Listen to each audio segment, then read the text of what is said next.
In this video, I'm going to walk you through the 3 things you need to do before you buy an investment property, so you don't end up with the wrong deal, don't leave money on the table, and actually set yourself up for maximum tax savings from day one.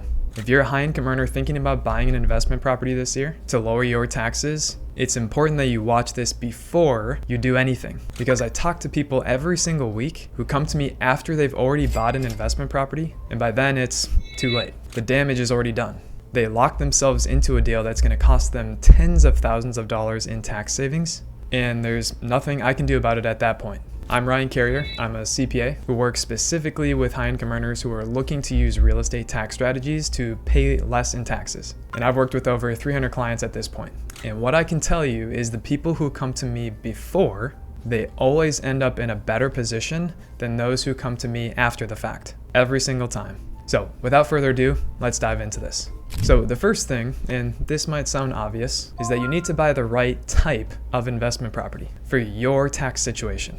And what I mean by that is a lot of investors default to buying a long-term rental property. That's just what they've heard about, that's what they've seen on YouTube or TikTok. And so they go find a long-term rental without ever considering what a short-term rental might actually do for their tax situation and whether it might be a better fit for them. And this matters a lot because the tax treatment between the two is completely different, especially for high-income earners who cannot qualify for real estate professional status. So first, keep in mind that all rentals are classified as passive by default, meaning those losses from depreciation get locked up and suspended as passive losses and cannot offset your W-2 income or your business income.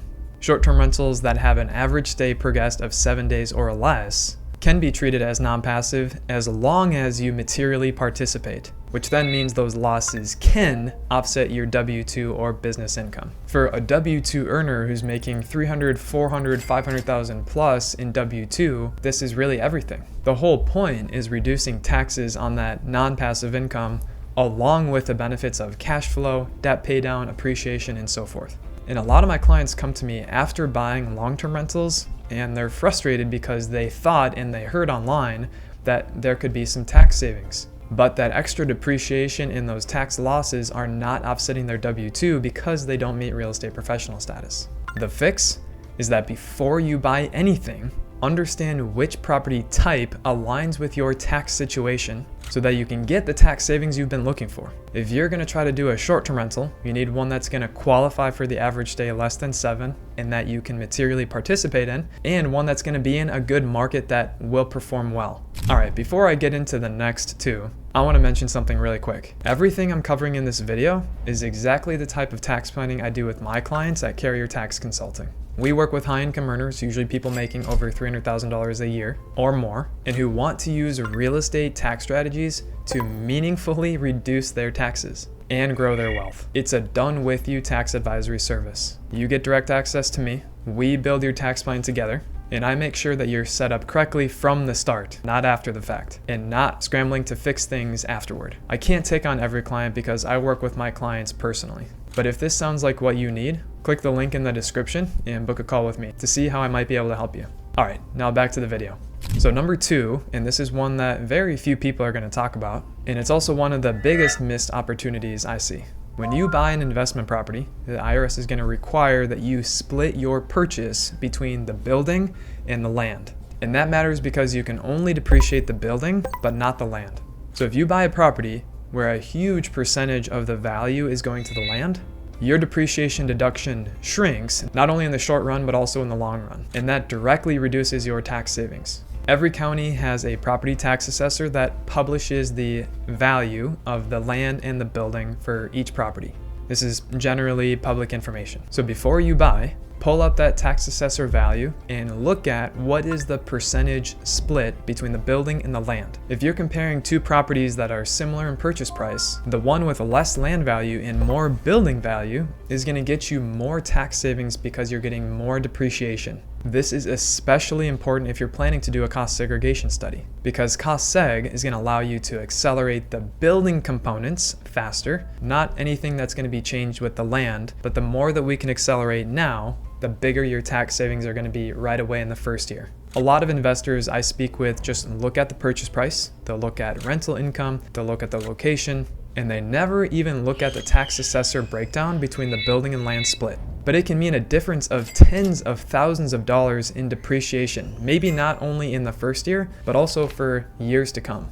For example, I had a client recently who bought a property in California on the coast, and I couldn't believe it when I looked at their tax assessor value. Well, I actually did believe it was true, but the value was 80% to the land and 20% to the building.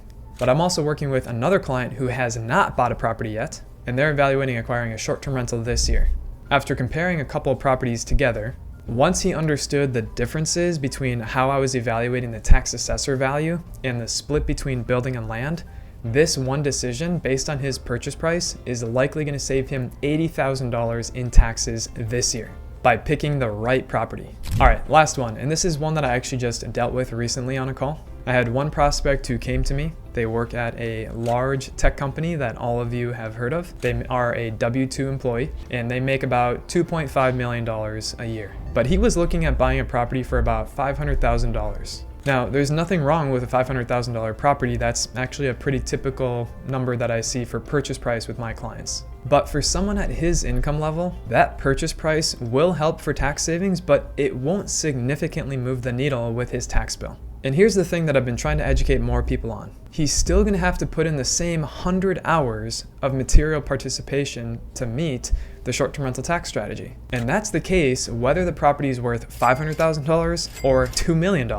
The time commitment doesn't change. But the tax savings between those two properties is going to be massive. The tax savings you can generate from an investment property are directly tied to the purchase price, the land and building split, and the type of property that you acquire.